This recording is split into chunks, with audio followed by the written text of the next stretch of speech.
Good morning, students. Welcome to our online class. This is your second period, and the subject is economics.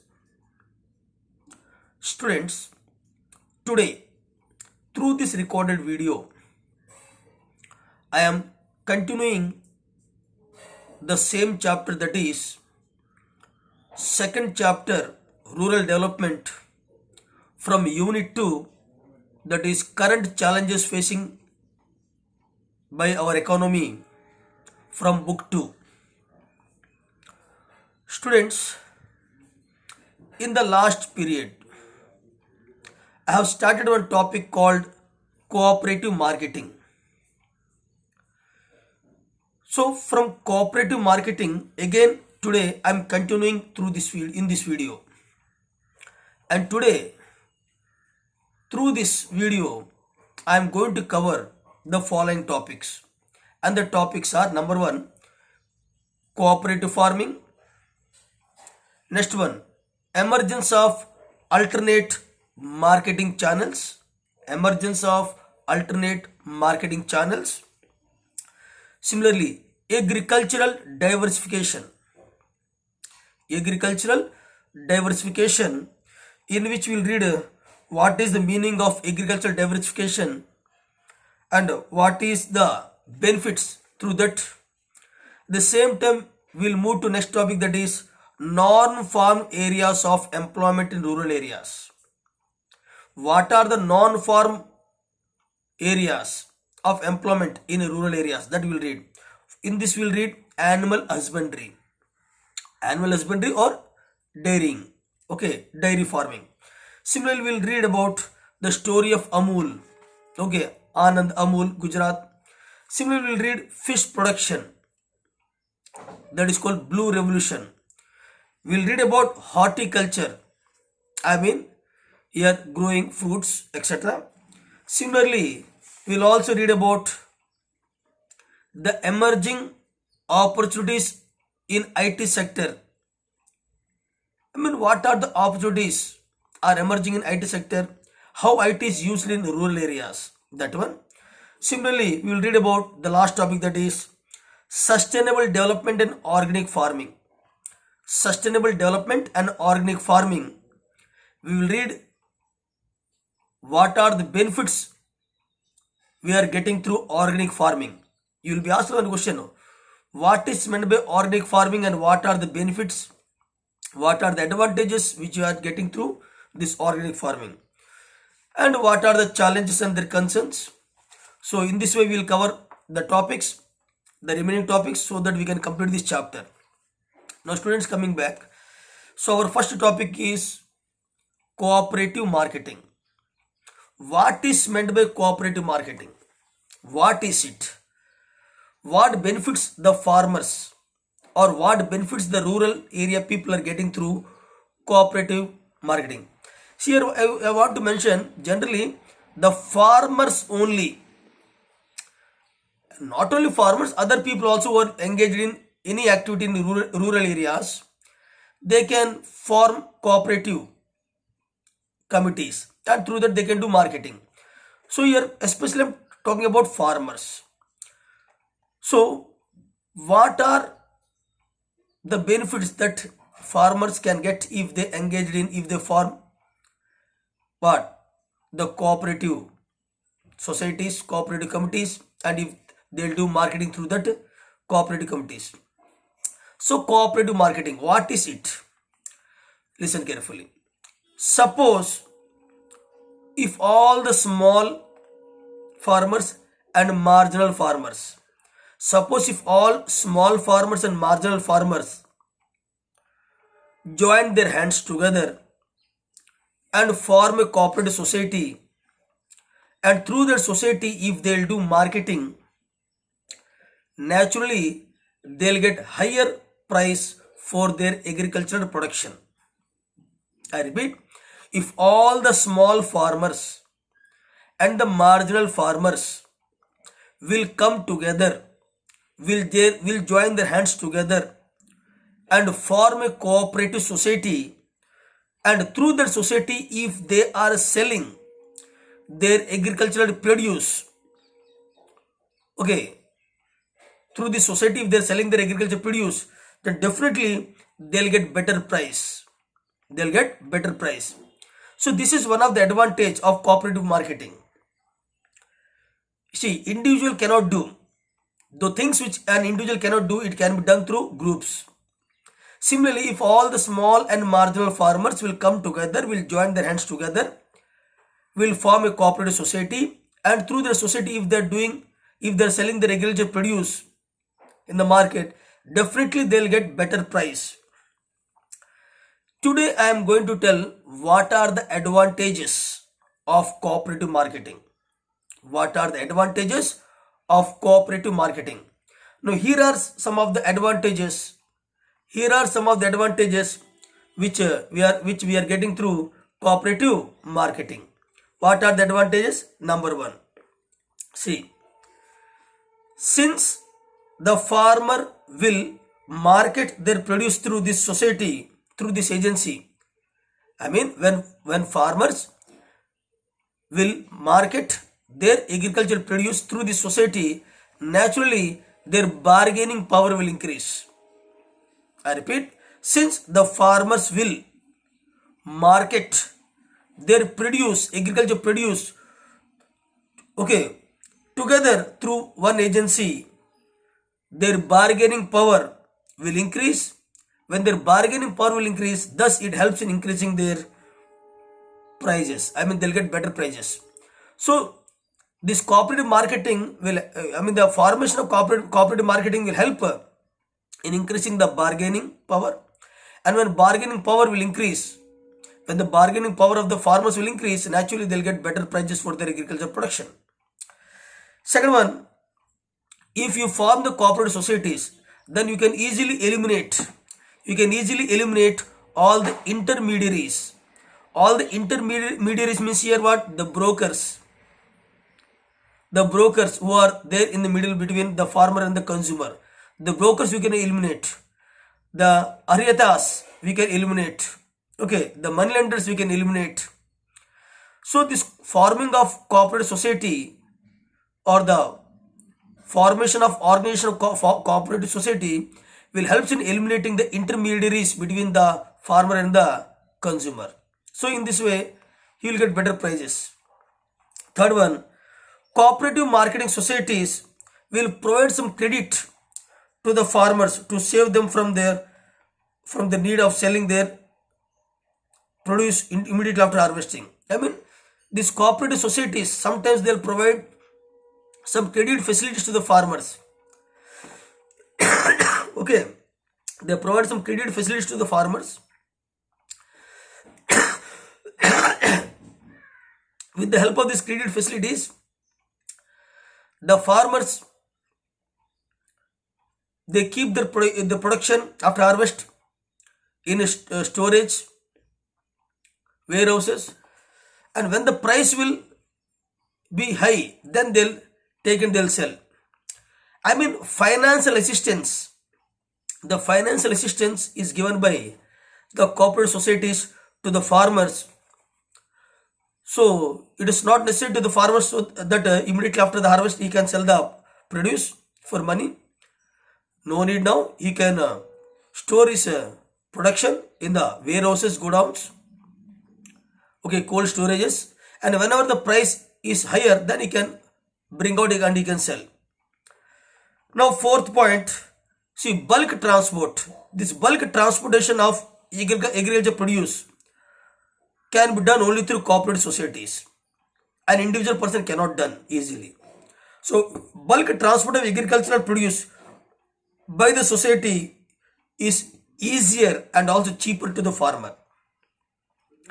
If you transport your own individual production to the market from rural areas from villages to marketing centers, your transportation cost will be more. But if the same thing is carried through cooperative marketing, through cooperative society, if you do the bulk transport of agriculture produce from farm areas to marketing centers, then it will be easier and cheaper. Last one, this cooperative societies also provides storage facilities to the farmers. These cooperative societies will also provide storage facilities to the farmers so that the farmers can store their agricultural produce, and whenever the price is higher for that particular crop, they can sell in the market. Similarly, these cooperative societies also collect data regarding the prices of various agricultural produce. Cooperative societies will gather the data regarding the prices of any agricultural production, the demand and supply of agricultural production, and this information they'll give to the farmers. So farmers will get a lot of benefit from cooperative societies. So these are the advantages of what cooperative societies or cooperative marketing. Now, this cooperative marketing was started in our country India in the second 5-year plan, that is from 1956 to 61. This cooperative marketing was started in India or initiated in our India in second 5-year plan, that is 1956-61, and it was extended to third 5-year plan also from 61 to 66. So I repeat, cooperative marketing in India. When this cooperative marketing was started in India, the cooperative marketing in India was initiated during second 5-year plan between 1956 to 61, and it was further extended up to third 5-year plan, that is 1961-66. As a result, cooperative marketing structure in India was built at various levels. For example, number 1, general purpose primary cooperative marketing societies. General purpose primary cooperative marketing societies were started at mandi level. Similarly, specialized primary marketing societies were started. Similarly, third one, district central federations. Fourth one, National Agricultural Cooperative Marketing Federation of India Limited. National Agricultural Cooperative Marketing Federation of India Limited, NAFED. So all these are established according to this cooperative marketing in India.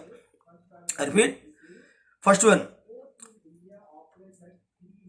general purpose primary cooperative marketing societies at the mandi level.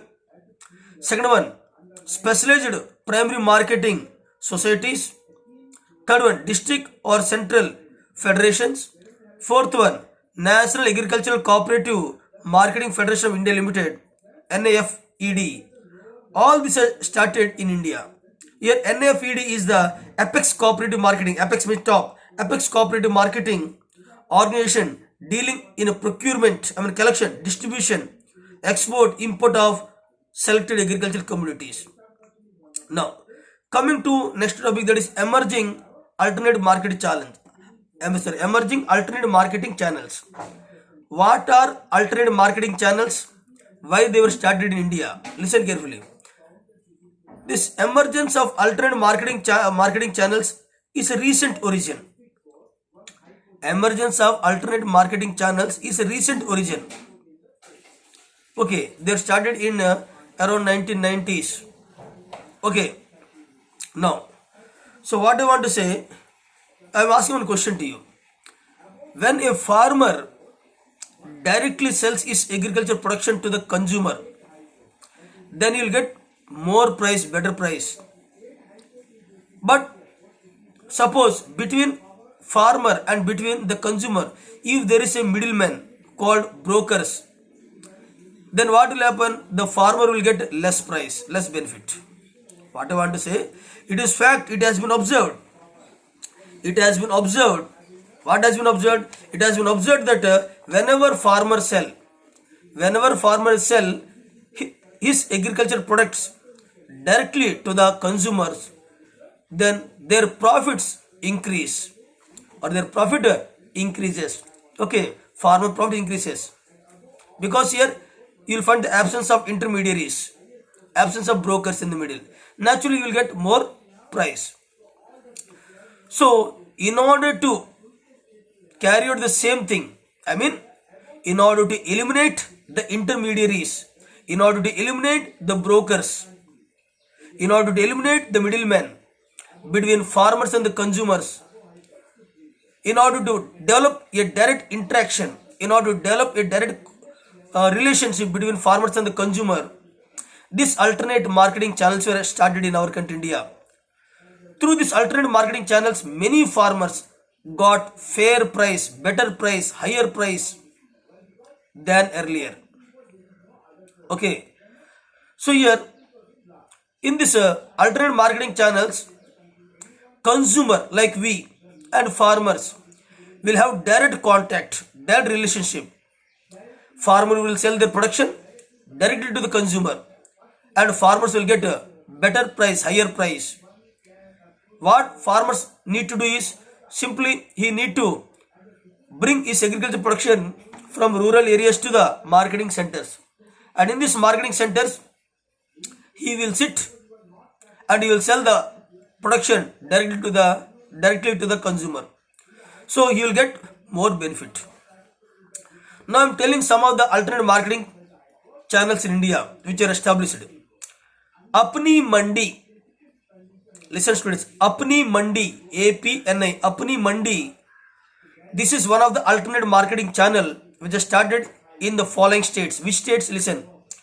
Punjab, Rajasthan, Haryana. In Punjab, in Rajasthan, in Haryana, in Punjab, Rajasthan, Haryana, you will have Apni Mandi, one of the alternate marketing channels. Similarly, in Hadaspur Mandi. Hadaspur Mandi, this is found in Pune. Where is Hadaspur Mandi? Hadaspur Mandi is in Pune. Similarly, Raitu Bazar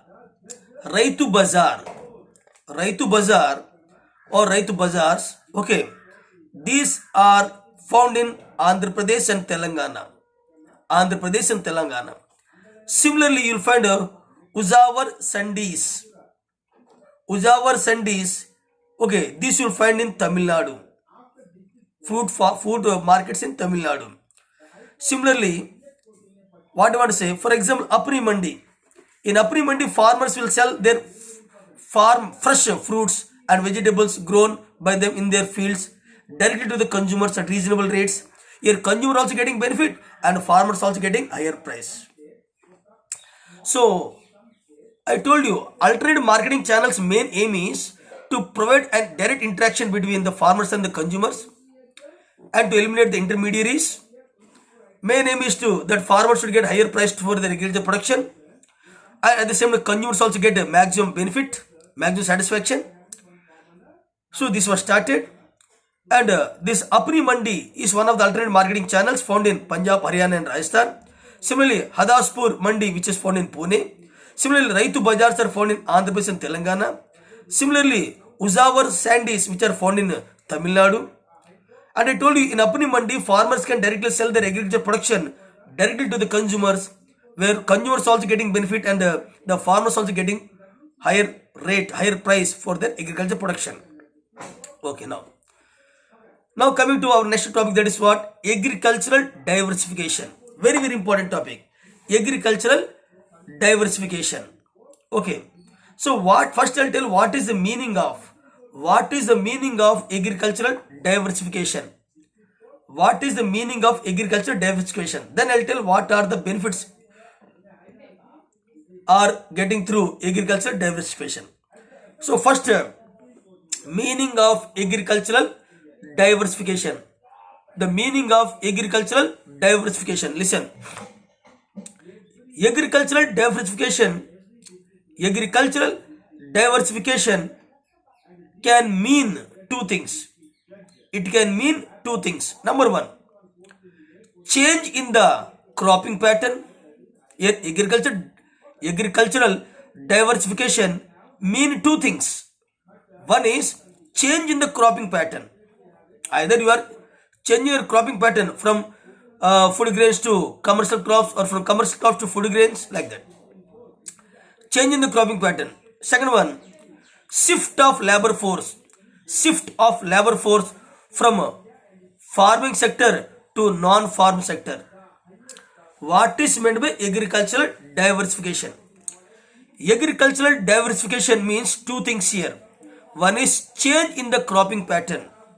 The changes which are making in the cropping pattern is the first meaning. The second meaning is the shift of agricultural, laborer to non-agriculture sector, or the shift of farmers from farming sector to non-farming sector. So these are the two meanings of agricultural diversification. Now, change in the cropping pattern means what? Change in the cropping pattern. See, I am reading. This happens when the farmer shift from growing one crop to a multiple variety of crops. Suppose, for example, a farmer earlier is growing only one crop, paddy. For example, a farmer, take for example, one farmer is growing paddy earlier. Only one crop is growing throughout the year. Now he started growing varieties of crops.